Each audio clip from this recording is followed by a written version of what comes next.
Merci beaucoup pour cet accueil et c'est vrai que nous sommes très heureux depuis plusieurs jours d'être avec vous. Alors on a eu la joie de voir une partie de l'église vendredi, une autre partie samedi et puis là c'est toute l'église qui est rassemblée je crois. Il en manque, il y en a qui sont déjà en vacances peut-être, non? À la feria? Non, non, pas à la feria, non. En tout cas, qu'est-ce que nous sommes heureux d'être là. Et c'est vrai que... Alors peut-être quelques mots de présentation pour ceux qui nous voient pour la première fois. Donc je m'appelle Luigi Davi, mon épouse s'appelle Jolanta, vous aurez l'occasion de l'entendre tout à l'heure, elle est d'origine polonaise. Moi je suis né à 100 mètres de la mer Méditerranée. 100 mètres de la mer Méditerranée, en Sicile. Voilà, certains l'ont compris, en Sicile. Donc ça ne se voit pas, hein. J'ai un look plutôt germanique, mais bon, voilà, c'est normal, la Sicile a tellement été envahie. Mais voilà, le Seigneur nous a conduits dans divers pays et surtout pour le moment en région parisienne où nous servons le Seigneur. Nous sommes rattachés à l'église de Saint-Germain-en-Laye. Pour ceux qui ne connaissent pas, c'est pas grave, vous connaissez le PSG. Non, vous ne connaissez pas le PSG? Non, j'ai dit un gros mot. Je suis désolé. Oui, allez l'OM, allez l'OM. Donc c'est là en fait, c'est dans l'ouest parisien, donc nous sommes rattachés à cette église, mais depuis 2 ans nous voyageons beaucoup, comme vous l'avez compris, votre pasteur vient de le dire. Nous voyageons parce que le Seigneur nous a appelés à un ministère d'enseignement. En fait ça fait plus de 30 ans que nous avons commencé notre service pastoral dans les églises, mais en parallèle avec un ministère d'enseignement dans plusieurs instituts, facultés dans le monde entier.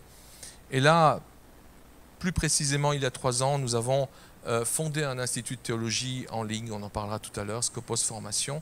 Et donc c'est une joie que vraiment de pouvoir aborder toute une série de thèmes, parce que vous savez, je suis un peu particulier dans la mesure où je suis un théologien pratique.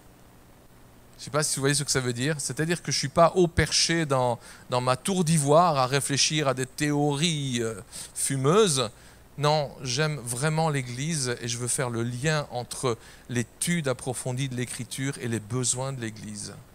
Et donc toutes les thématiques que j'ai l'occasion d'aborder concernent vraiment les besoins de l'Église. Et c'est pour ça que ce week-end concernait la famille.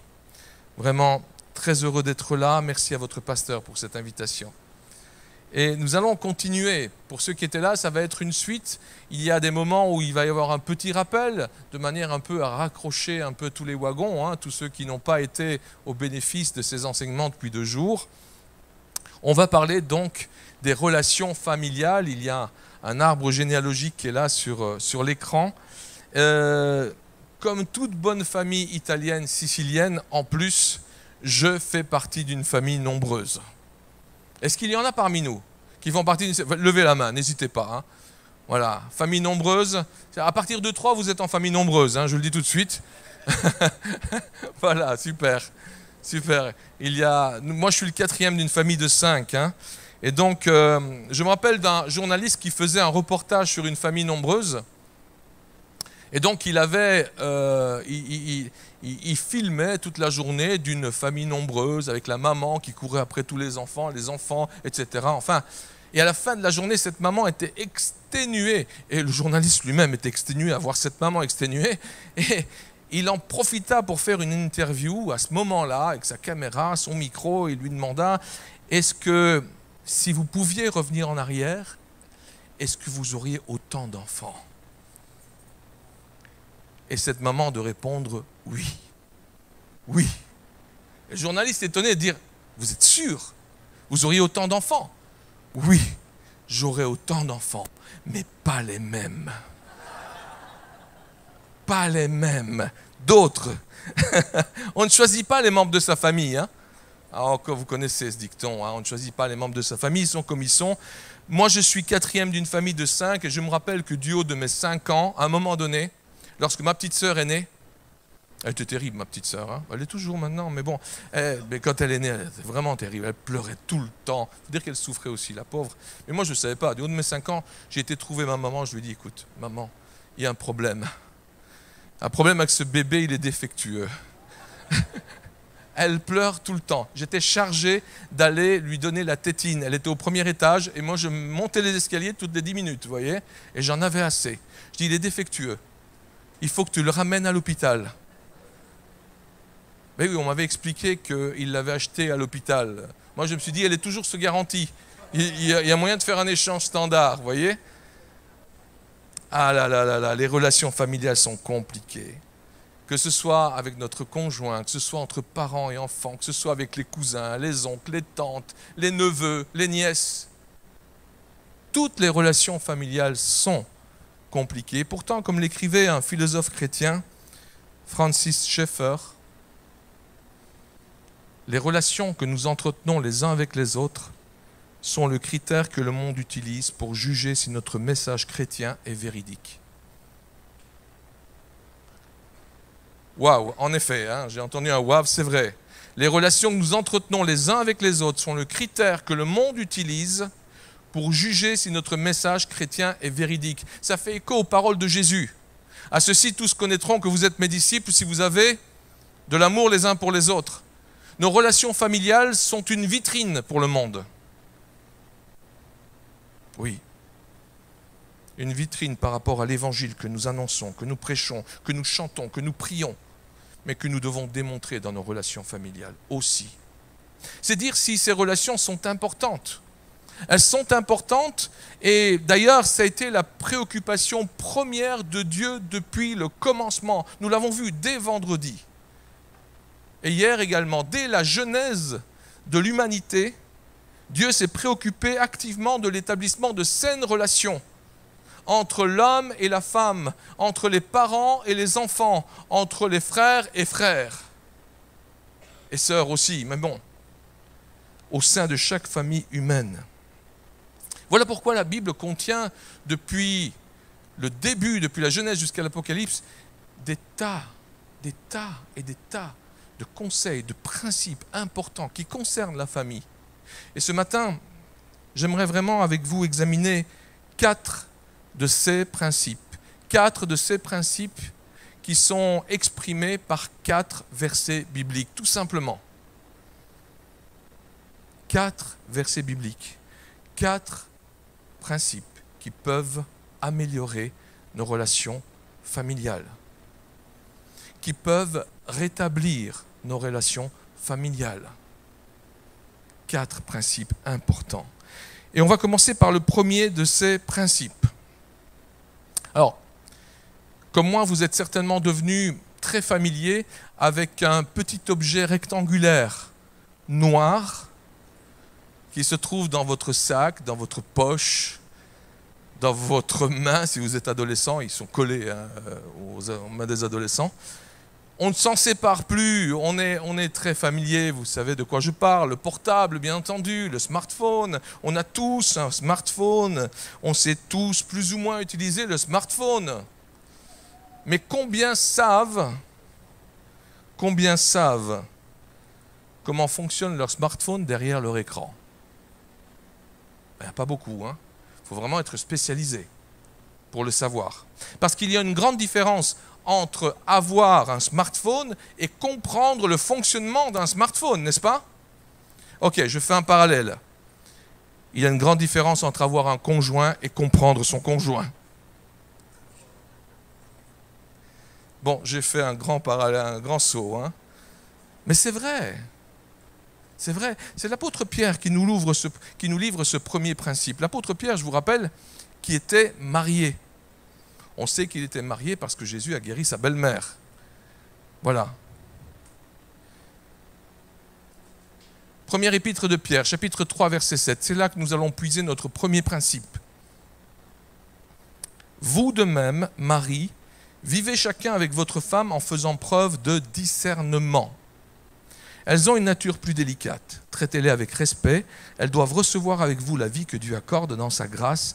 Agissez ainsi afin que rien ne vienne faire obstacle à vos prières. Vivez chacun avec votre femme en faisant preuve de discernement. Pierre savait de quoi il parlait. Il était marié. Je vous le rappelle. Donc, il va exhorter les maris à faire preuve de discernement. Qu'est-ce que ça veut dire faire preuve de discernement? L'expression que nous avons en français là signifie chercher à comprendre son épouse. Chercher à comprendre son épouse et se comporter envers elle avec sagesse. C'est ça, faire preuve de discernement. Chercher à comprendre et se comporter avec sagesse, c'est notre premier principe. Chercher à comprendre l'autre.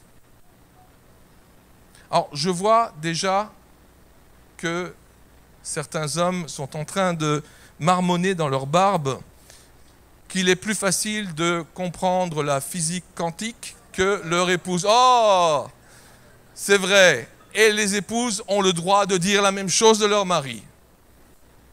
Je suis d'accord. On est tellement différents les uns des autres. On a tellement du mal à se comprendre les uns les autres. On l'a vu depuis vendredi. J'ai lu il y a quelques années un livre dont le titre est révélateur. Peut-être vous le connaissez vous aussi. Il a carrément donné lieu à un spectacle. Les hommes viennent de Mars et les femmes viennent de Vénus. Vous en avez entendu parler. On en a fait un spectacle humoristique. Tellement c'est drôle nos différences. En lisant ce livre, j'ai appris une nouvelle langue. La langue vénusienne. Vous connaissez la langue vénusienne? Alors, moi, je me suis un peu vanté. Là, je connais juste quelques expressions de la langue vénusienne. Je ne connais pas toute la langue vénusienne. Par exemple, lorsqu'une épouse s'écroule sur le canapé en fin de journée et qu'elle dit « Je suis si fatiguée que je ne peux plus rien faire », et elle s'écroule sur le canapé en fin de journée. Alors, ça peut être différent. Les expressions peuvent varier d'une épouse à l'autre. Par exemple, moi, Yolanta, elle dit qu'on ne me demande plus rien, et puis elle s'écroule sur le canapé. Alors, en langue vénusienne, si vous le traduisez ça en français, ça signifie « Je me suis tellement démené aujourd'hui que j'ai besoin de me reposer avant de pouvoir faire autre chose. Heureusement, chérie, que tu es là pour me soutenir. Tu veux bien me prendre dans tes bras et me dire que je fais du bon travail et que je mérite de me reposer. » Oui, la traduction est toujours... Enfin, il y a plus de mots, forcément. Hein. Il y a plus de mots. Alors, le problème, c'est que l'homme martien standard que nous sommes ne comprend pas le vénusien. Surtout s'il n'est pas équipé du dernier décodeur vénusien, le fait FXB 243G. Je vois à votre air perplexe que vous ne l'avez pas. Donc, je vais vous dire en fait ce qu'un homme vénusien comprend. Lui, il comprend que sa femme est en train de lui dire « C'est moi qui fais tout le boulot ici pendant que toi, tu ne fais rien et j'en ai assez. Je ne peux pas tout faire toute seule dans cette maison. Ah, si seulement j'avais écouté ma mère. »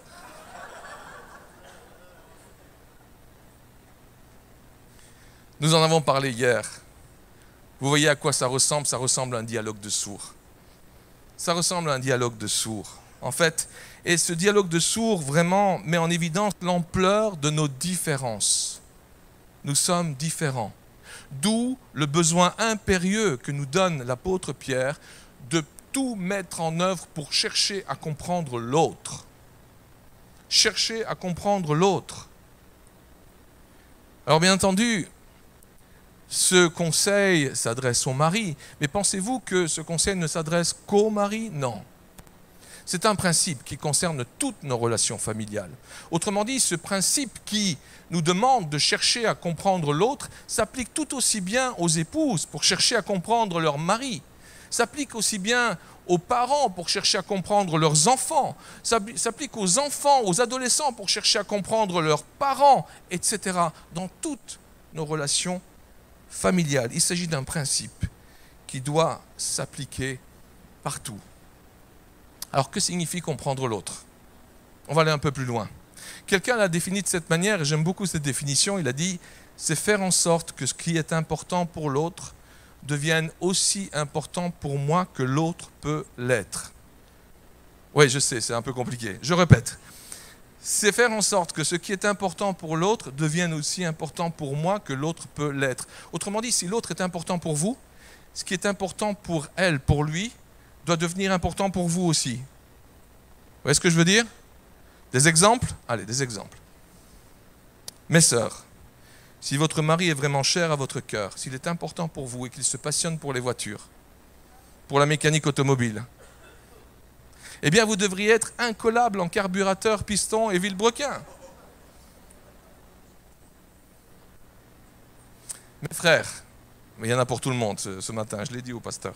Mes frères, si votre épouse est vraiment importante à vos yeux, alors vous devriez spontanément et avec joie lui proposer de l'accompagner pour faire les soldes. Au moins comme garde du corps. Vous savez que c'est dangereux les soldes, hein. Enfin ça peut être dangereux. Chers parents, si vos enfants sont importants et ont du prix à vos yeux, vous devriez vous intéresser à leurs jeux favoris. Non seulement vous intéresser à leurs jeux, mais peut-être prendre du temps pour jouer avec eux. Pour comprendre l'autre, la question sera toujours qu'est-ce qui est important pour elle? Qu'est-ce qui est important pour lui? Qu'est-ce qui est important pour eux?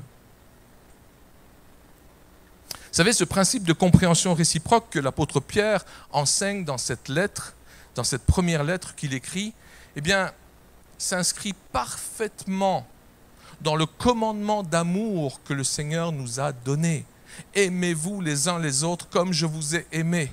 Comment voulez-vous aimer quelqu'un si vous ne cherchez pas à le comprendre? Si vous ne cherchez pas à le connaître et à le comprendre? Le premier pas pour aimer, c'est connaître.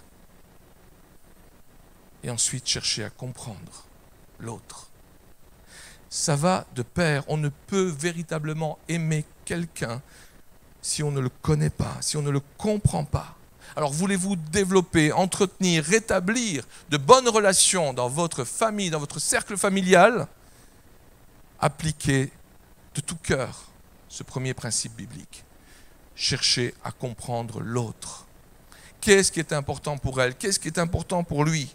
Nous devons grandir dans cette compréhension de ceux que nous désirons aimer, de ceux que la parole de Dieu nous invite à aimer, en cherchant activement à les comprendre. Et comme nous l'avons souligné hier, pour développer notre compréhension de l'autre, il est indispensable d'apprendre à écouter. Nous en avons parlé longuement hier. À écouter vraiment l'autre.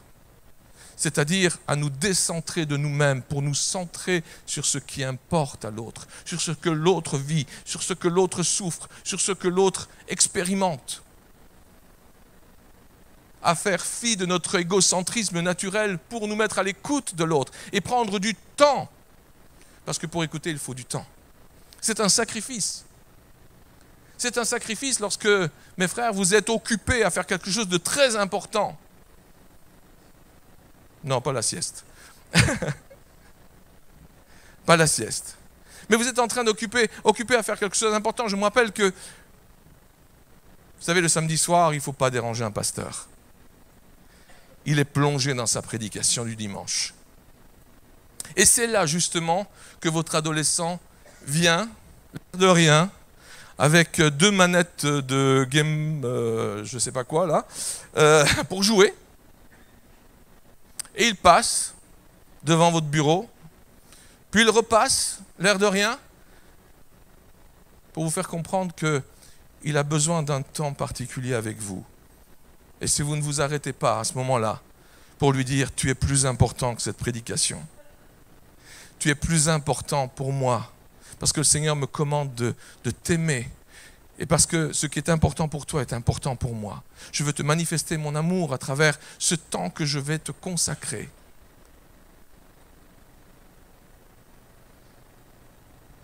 Du temps de qualité. Avec lui, avec elle, avec eux. En faisant ce qui est important pour eux. En considérant ce qui est vraiment important pour eux. Premier principe. On va aborder un deuxième principe. Et notre deuxième principe pour améliorer nos relations familiales a trait au respect. Respecter l'autre. C'est vrai que c'est quelque chose que nous désirons tous. Hein. Tout le monde veut être respecté. Alors en tant qu'adulte, bien entendu. Les ados, c'est encore mieux, c'est encore pire, j'ai envie de dire. Ils ont une sensibilité particulière au manque de respect. Tout le monde désire être respecté. Une saine relation, d'ailleurs, n'est possible que dans le respect mutuel. Dans la Bible, le verbe « honorer » est un synonyme de « respecter ». il décrit la même fonction, il a la même fonction. Et nous, on le trouve un exemple dans l'Épître aux Romains, au chapitre 12, verset 10. L'apôtre Paul s'exprime et il parle donc aux chrétiens de Rome en leur disant « Comme les membres d'une même famille, aimez-vous en frères d'une affection vraie et profonde, estimez-vous mutuellement, placez toujours l'autre au-dessus de vous et honorez-le comme vous étant supérieur. Soyez les premiers à témoigner des égards. » Honorez-le comme vous étant supérieur. Soyez les premiers à témoigner des égards. Comme s'il était supérieur, honorez-le. Pas parce qu'il est supérieur, mais parce que vous voulez lui manifester votre amour. Vous voulez lui manifester votre respect. Soyez les premiers. N'attendez pas que l'autre le fasse. Soyez les premiers à honorer l'autre, dit l'apôtre Paul. Il recommande cela à l'Église de Rome. Dans les relations fraternelles de l'Église de Rome, vous savez que l'Église est comparée à une famille, la famille de Dieu. Et il prend l'exemple des familles humaines et de nos relations humaines. Parce que quelque part, dit-il, d'une certaine manière, ce que l'on trouve, ce que l'on doit trouver dans la famille de Dieu, eh bien, doit se trouver également dans les relations familiales. Se trouve dans les relations familiales. Soyez les premiers à respecter l'autre, à lui témoigner des égards, comme les membres d'une même famille. Il faut bien avouer que de nos jours, le principe qui règne, la norme régnante, est plutôt l'inverse. C'est « je le respecterai lorsqu'il me respectera ». Je respecterai mes parents lorsqu'ils me respecteront. C'est plutôt ça. C'est plutôt « soyez les premiers ». C'est vraiment, on veut d'abord être respecté avant de soi-même respecter les autres. Mais ça ne fonctionne pas comme ça. La Bible nous demande d'être les premiers à respecter les autres. La Bible nous demande de manifester du respect, quel qu'il soit, quel qu'il ait pu faire ou ne pas faire, quel que soit son aspect, quel que soit son comportement, quelle que soit son attitude. Bien sûr, ça ne signifie pas qu'on est d'accord avec son attitude, avec son comportement, avec ce qu'il fait, avec le péché par exemple. Non.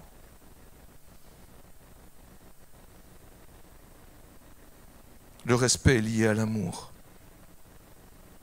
Non seulement nous allons conforter sa valeur personnelle en le respectant, mais nous allons lui montrer également un exemple, un modèle à suivre.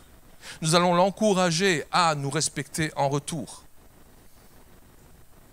Ce n'est que dans le respect mutuel que nos relations familiales pourront s'améliorer. Et ce respect devrait se manifester aussi bien en parole qu'en acte. Pour tout ce qui concerne l'intimité, le temps, les goûts, les avis. Ne soyons pas orgueilleux, centrés sur nous-mêmes. Soyons toujours les premiers à manifester du respect envers les autres, à honorer les autres, à considérer les autres comme étant supérieurs à nous-mêmes. Soyons les premiers, parce que nous sommes enfants de Dieu, parce que nous sommes disciples de Christ, et parce que la parole de Dieu nous le demande. Il y a un troisième principe que j'aimerais relever avec vous. L'encouragement. Encouragez-vous. Je pense que le moyen le plus simple, le plus facile de développer de saines relations familiales, c'est d'être de ceux qui encouragent les autres. Pas de ceux qui découragent les autres, mais de ceux qui encouragent chaque membre de notre famille.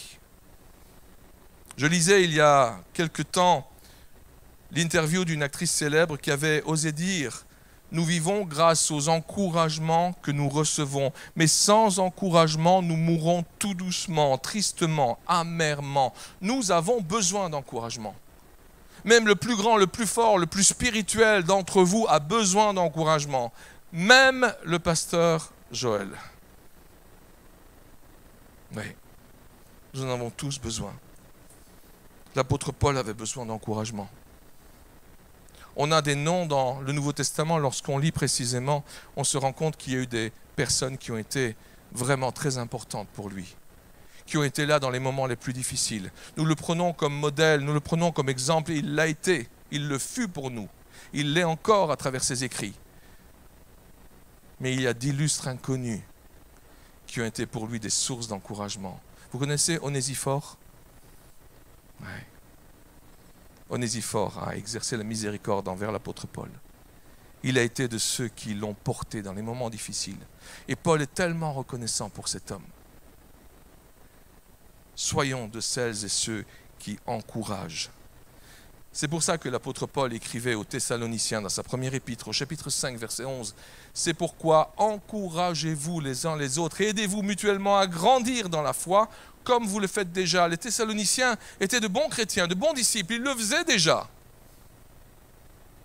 L'apôtre Paul dit continuez, persévérez, plus encore. Vous avez besoin de grandir. Vous n'avez pas atteint la stature parfaite de Christ. Vous avez besoin de vous encourager les uns les autres, de vous soutenir les uns les autres. Les principes que l'apôtre Paul donne à l'église de Thessalonique sont tout aussi valables pour chacune de nos familles, dans chacune de nos relations familiales. Alors soyons concrets. Comment pouvons-nous nous encourager les uns les autres, à votre avis? Premier point, en montrant les dents. Alors non, pas pour mordre. Non, quand on sourit, on montre les dents. En souriant. Vous avez compris. Vous connaissez l'histoire de cet homme qui a été éprouvé par une grande souffrance. Il y a un livre biblique qui porte son nom. Job. Eh bien, Job, lorsqu'il était au beau milieu de cette vallée ténébreuse, se souvenait, chapitre 29, verset 24, que lorsqu'il rencontrait des personnes qui étaient en difficulté, dans les problèmes, dans la souffrance, vous savez ce qu'il leur faisait? Voici ce qu'il dit, chapitre 29, verset 24. « Je leur souriais quand ils perdaient courage. » Ne sous-estimez pas le pouvoir d'un sourire. Ne sous-estimez pas le pouvoir d'un sourire. Un simple sourire a la capacité extraordinaire de réchauffer le cœur, de redonner du courage à quelqu'un qui est au bout du rouleau, de lui redonner confiance, de lui redonner espoir. Oui, mais ce n'est pas tout. Nous pouvons aussi nous encourager mutuellement par nos mots. Nous l'avons vu hier, nos mots sont puissants. Ils ont un pouvoir énorme. Ils peuvent trancher comme un couteau, ou ils peuvent guérir comme un baume apaisant. Nos mots ont un pouvoir. Ils ont le pouvoir d'encourager ou de décourager une personne.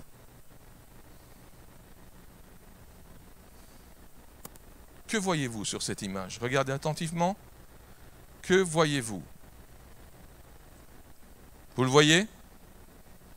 Un point? Le point bleu? Ok. La plupart des personnes voient ce point bleu au centre, mais elles ne voient pas l'immense surface blanche qui est autour. Nous avons tendance à remarquer les tout petits points négatifs dans la vie des autres.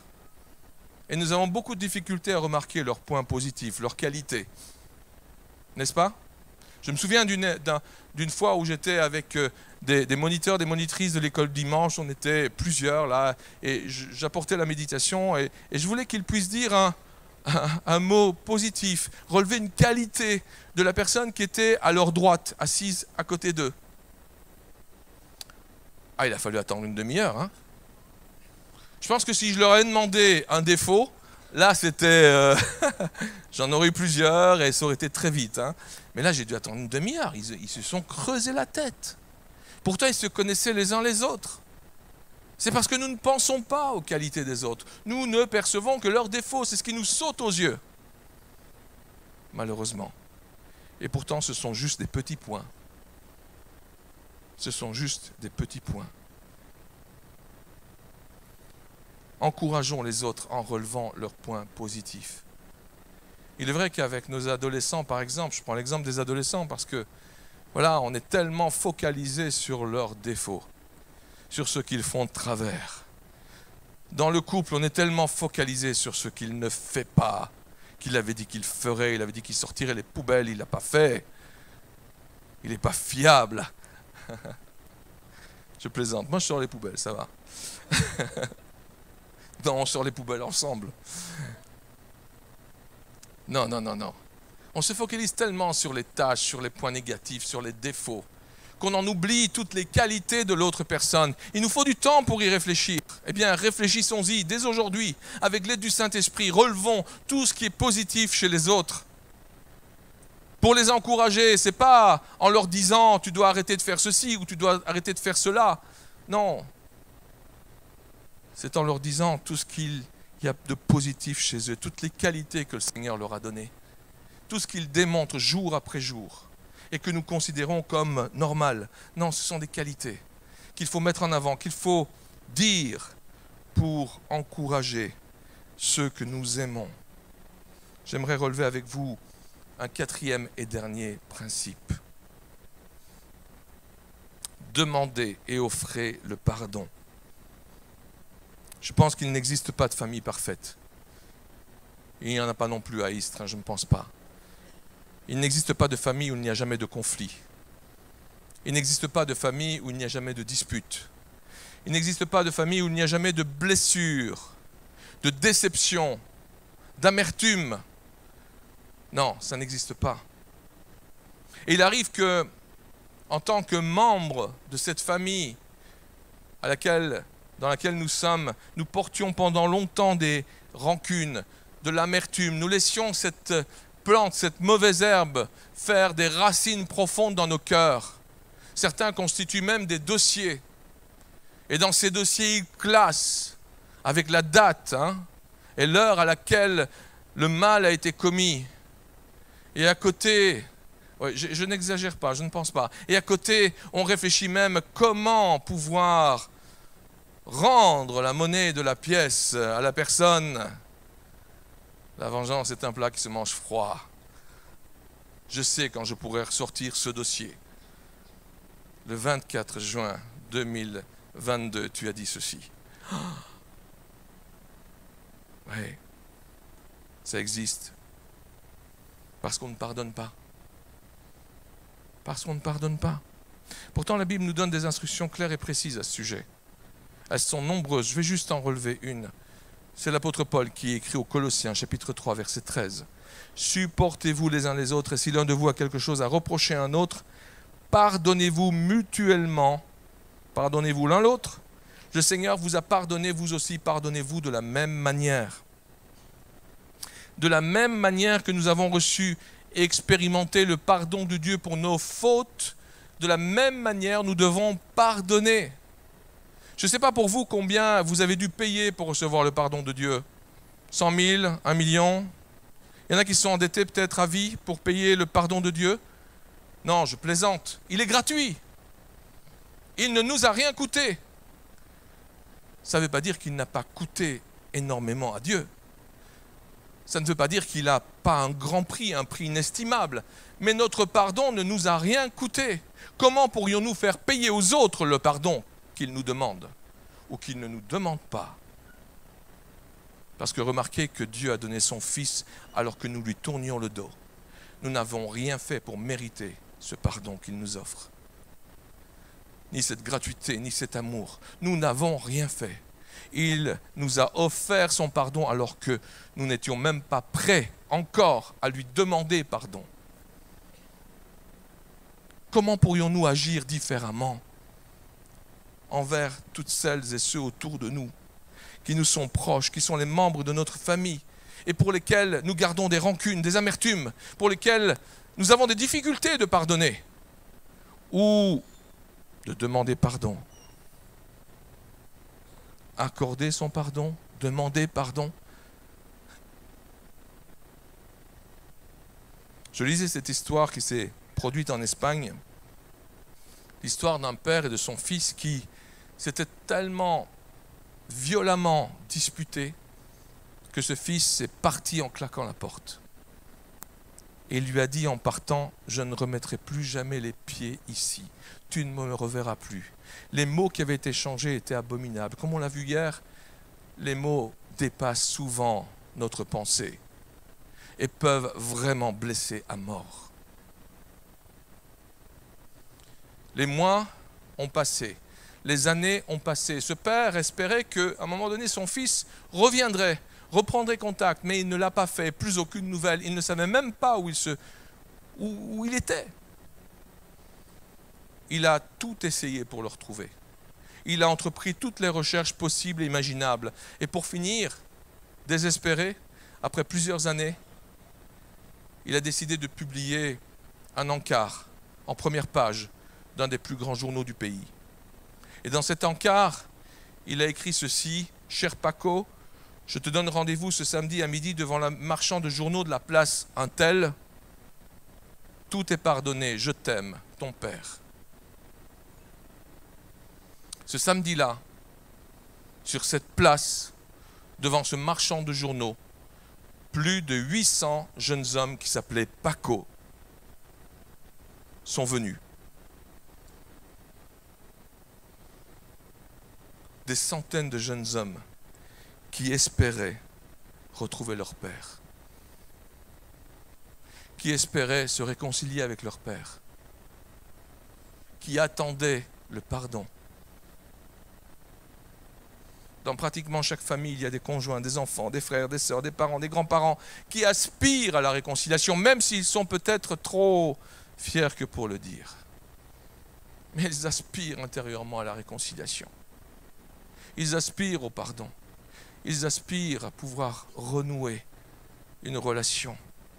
Le Seigneur nous demande d'être de ceux qui font le premier pas pour accorder notre pardon ou pour demander pardon. Nous devons, en tant que disciples de Christ, être de ceux qui font le premier pas et pas attendre que l'autre le fasse.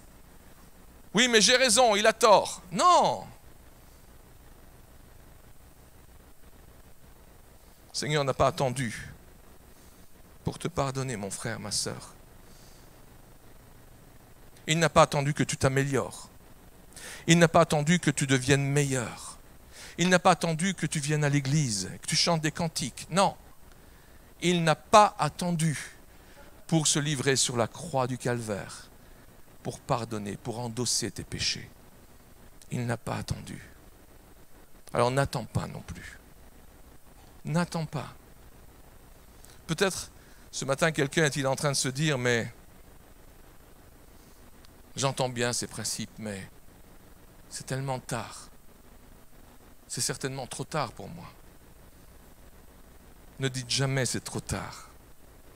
Avec Dieu, il n'est jamais trop tard. Il n'est jamais trop tard. Je lisais cette parole que Dieu dit au prophète Jérémie, où à un moment donné, le prophète lui-même est quelque part dans le doute, dans le désespoir. Et Dieu lui dit, mais y a-t-il quoi que ce soit qui soit trop difficile pour moi? Dis-moi. J'ai créé l'univers entier. Tu n'arrives même pas à comprendre, à saisir l'univers. Et tu voudrais me dire qu'il y a quelque chose qui est difficile, trop difficile, impossible pour moi? Non. Rien n'est impossible à Dieu. Il y a quelques années, Yolanta et moi, nous promenions. Nous avions décidé de nous promener le long d'un grand fleuve. Vous savez, ces moments où, comme on l'a vu hier, où on se retrouve en couple et on échange et on partage, comme je vous ai dit, je vous ai donné le conseil de le faire. Eh bien, c'était en fin d'année, il faisait très froid, on était chaudement habillés, il gelait pratiquement. On était partis pour faire une longue balade tout le long de ce fleuve. Et à un moment donné, sur ce pont-là, j'ai fait la photo, sur ce pont de pierre, je vois un jeune homme qui s'avance et qui vient juste au milieu là, et puis je fais une réflexion tout haut, je me dis, mais qu'est-ce qu'il fait là? N'est-ce pas un pont de chemin de fer? C'est pas pour les piétons, mais qu'est-ce qu'il fait là? Pendant que je dis ça, il y a quelqu'un qui nous croise. Parce qu'elle entend ce que je dis, elle se retourne, elle regarde le jeune homme, elle dégaine son téléphone et elle appelle les pompiers. Elle a tout de suite compris ce qui est en train de se passer, alors que moi je me posais des questions. Et pendant qu'elle explique tout ce qui se produit là, devant nos yeux, aux pompiers, eh bien ce jeune homme, lui, à un moment donné, il se met debout sur le parapet Et il commence à faire de grands gestes et à crier en direction d'appartements qui sont sur le quai. Et là, je vois qu'il y a sur le balcon une jeune dame, visiblement enceinte, et sa maman derrière. Et le dialogue, on n'entend pas ce qu'ils se disent, mais ils crient. Et ce jeune homme, à un moment donné, je n'avais pas vu qu'il avait une bouteille à côté de lui, il boit une dernière gorgée. Et avant même que cette passante ait fini de raccrocher avec les pompiers, il plonge, il saute. Alors, il faisait très froid, je vous le rappelle. Il aurait pu mourir d'hydrocution en entrant dans l'eau. Mais il est clair que il est remonté à la surface. Et dans un instinct de survie, il a commencé à essayer de nager. Mais le courant était très fort. Et donc, il n'arrivait pas à se dégager du centre de ce fleuve. Il aurait pu mourir d'hypothermie. On ne peut pas rester plus de 30 minutes dans une eau glacée à ce point. Il est emporté par le courant. Les pompiers vont arriver, la police arrive en premier, mais ils ne peuvent rien faire. Il est là, tout le monde regarde, il y a juste que sa tête qui dépasse, il bouge de moins en moins, il va couler. Comme si ce n'était pas assez, une péniche chargée arrive dans le sens du courant. Pleine vitesse. La cabine du pilote est à l'arrière, il ne voit pas cette petite tête qui dépasse de l'eau. Et nous sommes là en train de voir cette péniche arriver. On commence à gesticuler, à crier de toutes nos forces, mais on est loin. Le temps le pilote réalise ce qui est en train de se produire et qu'il mette les moteurs en marche arrière pour freiner cette immense péniche, la péniche s'approche à quelques décimètres de la tête de ce jeune homme, sans le toucher. Tout le monde est en train maintenant de dériver. La péniche est en marche arrière pour contrer le sens du fleuve. Il y a un autre pont, un pont pour les piétons, pour les voitures, à 300 mètres. Et petit à petit, on s'approche et ils sont en train de dériver tous les deux vers ce pont. Les pompiers arrivent. Un des pompiers se dit à l'idée de tendre une corde pour que ce jeune homme puisse s'accrocher, pour qu'il cesse de dériver. Et donc, il plonge une corde. Le jeune homme, visiblement, s'y accroche, mais à un moment donné, il disparaît, il est sous l'eau. Et là, nous sommes sur le côté, on ne voit plus rien, parce que la péniche cache ce qui est en train de se passer. Les pompiers se sont préparés, le bateau de sauvetage est mis à l'eau, ils foncent à pleine allure vers le jeune homme qui est maintenant sous le pont. Et là, on se rend compte qu'à un moment donné, il y a un des marins de la péniche qui a pu faire monter ce jeune homme à bord. Et on assiste à tout cela, on va jusqu'au deuxième pont et on voit ce jeune homme donc être pris en charge par les pompiers, être amené par le bateau jusqu'à l'ambulance qui part. Et là, on lit à l'arrière de la péniche le nom. Vous savez, on donne toujours un nom aux péniches. Et le nom de cette péniche, c'était Nil Desperandum. Si vous avez fait un peu de latin, vous comprenez que Nil Desperandum, ça signifie ne désespère jamais.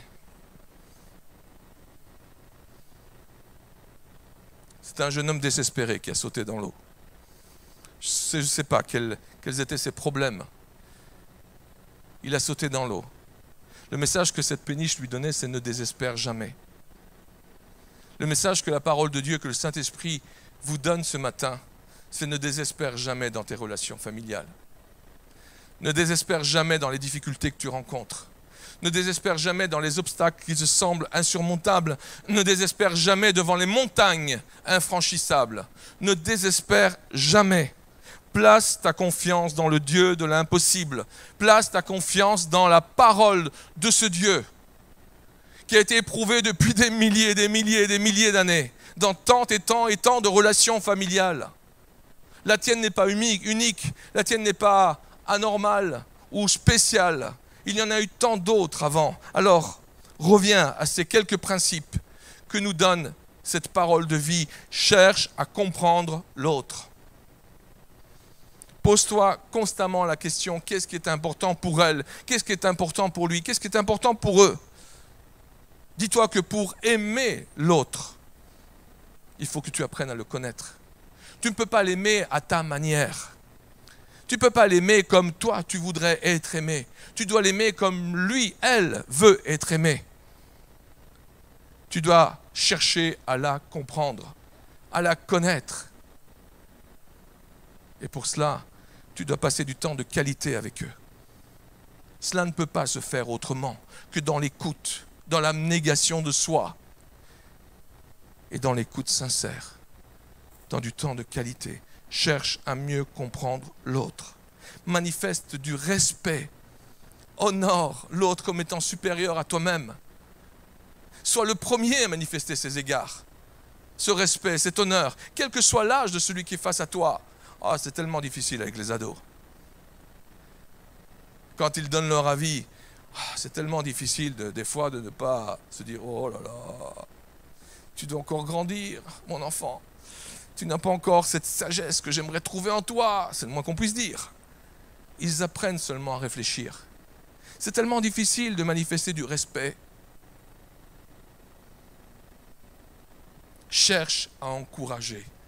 Sois toujours de celles de ceux qui, par un sourire, par un mot, simplement parce qu'ils voient ce qui est le meilleur chez l'autre, sont capables de lui insuffler du courage, en relevant ce qui est positif, en relevant ce que Dieu peut faire. Et soyons de ceux qui offrent ou demandent le pardon, qui l'offrent au même prix qu'il nous a été offert, sans majoration de taxes, sans majoration de prix. Non, non, non, non, non. Nos pardons sont rien en comparaison de ce qui nous a été pardonné. Ne l'oublions jamais. Notre dette était immense. La dette de ceux qui nous ont fait du tort est peut-être importante, mais elle n'est rien en comparaison de ce qui nous a été pardonné. Alors offrons ce pardon gratuitement. Veillons à être toujours de ceux qui font le premier pas. Demandons et offrons le pardon. Voulez-vous entretenir de bonnes relations familiales? Voulez-vous développer de bonnes relations familiales? Voulez-vous améliorer vos relations familiales? Voulez-vous rétablir des relations familiales? Alors, prenons la décision de mettre en pratique ce matin ces principes. Je suis conscient que dans une relation, il y a deux parties. Je suis conscient que ça dépend aussi de l'autre partie, bien entendu. Mais la Bible nous encourage à être les premiers, à être de ceux qui permettent au Saint-Esprit d'agir. Alors soyons les modèles pour convaincre l'autre que l'amour de Dieu peut tout changer. Pour convaincre l'autre que le Saint-Esprit a le pouvoir de tout transformer, à commencer par notre propre vie. Ce n'est pas avec des mots que nous convaincrons l'autre, mais c'est avec notre exemple, avec notre vie transformée, avec la réalité du Saint-Esprit œuvrant en nous. Alors demandons secours au Seigneur ce matin. Demandons-lui d'agir, demandons-lui de nous transformer pour que nous puissions être dans toutes ces relations qui sont abîmées des modèles selon sa parole, selon les principes de vie que sa parole nous donne. Nous ne sommes pas seuls. Le Saint-Esprit est là. Il est en nous et il veut nous permettre, par sa force toute puissante, d'accomplir la volonté de Dieu. Prions ensemble. Venons devant le Seigneur. Alléluia. Béni sois-tu, Seigneur. Combien, Seigneur, de relations abîmées. Combien de relations détériorées. Combien, Seigneur, peut-être avons-nous été négligents dans tel et tel domaine, vis-à-vis de telle et telle personne. Seigneur, pardon. C'est peut-être la première chose que le Saint-Esprit nous invite à faire. C'est certainement la première chose, parce qu'il en va de notre responsabilité, que nous le croyons ou pas. Laissons-nous convaincre par le Saint-Esprit. Laissons-nous interpeller par la parole de Dieu. Chassons tous les mensonges que nous nous répétons à longueur de journée pour nous justifier, mais laissons le Saint-Esprit nous parler ce matin. Tu as un rôle à jouer dans cette situation. Tu as une part à prendre, quel que soit le résultat. Confie-le au Seigneur. Confie-toi au Seigneur. Invoque le Saint-Esprit pour qu'il vienne transformer ton cœur. Invoque le Saint-Esprit pour qu'il vienne briser peut-être cet orgueil qui te fait dire « Non, j'ai raison ». Invoque le Saint-Esprit pour qu'il te permette de te tourner vers l'autre alors que tu es tellement tourné vers toi-même en premier. Invoque le Seigneur pour qu'il transforme ton cœur, pour qu'il produise en toi son fruit. Ouvre ton cœur, laisse-le te parler, laisse-le te convaincre. Abandonne-toi à lui. Le Seigneur veut faire une œuvre nouvelle, mon frère, ma sœur, dans ta vie, dans ton cœur. Il veut que tu sois, que tu deviennes un modèle. Quelqu'un qui pourra être vraiment pris en exemple dans toutes les relations familiales de ta famille. Il veut commencer une œuvre de rétablissement, de réconciliation à travers toi. Il suffit d'un seul. Ce matin, c'est toi. Saint-Esprit te parle. Réponds. Réponds au Seigneur. Il t'appelle à venir à lui. Réponds au Seigneur. Ne dis pas c'est la faute d'un autre. Ne cherche pas des excuses. Ne te désiste pas devant l'appel de Dieu. Dieu s'occupera des autres. Mais toi, sois le premier. Toi, montre l'exemple. Toi, obéis à la parole de Dieu. Je vous invite, mes frères, mes sœurs, qui êtes dans cette situation, qui avez besoin d'un attouchement tout particulier de la part du Seigneur, qui demandez avec insistance, avec foi, que le Saint-Esprit agisse dans votre vie. D'abord pour vous transformer, vous, non pas pour transformer la vie de quelqu'un d'autre. Le Seigneur veut vous transformer, vous. Si vous êtes convaincu que cette parole s'applique à votre vie, que vous demandez au Seigneur qu'il vous transforme de l'intérieur, alors je vous invite à vous lever pour que nous puissions prier pour vous. Je vous invite à vous lever pour que nous puissions prier avec vous. Pendant que tout le reste du peuple de Dieu reste dans la prière, reste concentré dans la prière pour les frères et sœurs qui se sont levés, reste concentré dans l'intercession pour que le Seigneur agisse là où, jusqu'à présent, rien n'a fonctionné. Dans cette situation impossible, qui te paraît impossible à vue humaine, qui provoque chez toi un désespoir, sache que le Seigneur est tout-puissant, qu'il fait des merveilles. Et il veut le faire à travers toi. Il veut manifester sa gloire à travers toi. Seigneur, je te prie pour chacun de mes frères et sœurs qui sont debout, levés devant toi. Seigneur, tu vois leur cœur, Seigneur, et je me joins à eux. Seigneur, nous venons toutes et tous, Seigneur, comme les amis du paralytique pour les amener devant toi. Seigneur, parce que nous ne pouvons rien. Sinon, tu as imploré ta grâce, ton secours, ton action. Que ton esprit soit à l'œuvre dans leur cœur maintenant, Seigneur. Oh Seigneur, tu es celui qui pardonne les péchés. Tu es celui qui, oh Jésus, fait des merveilles. Tu transformes les cœurs, tu fais des miracles, Seigneur.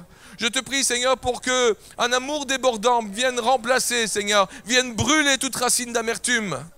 Je te prie, Saint-Esprit, pour que par ta puissance, Seigneur, tu transformes les cœurs, les vies, Seigneur. Oh Jésus, que ces principes deviennent tellement évidents dans le cœur, dans la vie, dans les attitudes, dans les paroles, dans les gestes, dans le comportement de chacun de mes frères et sœurs.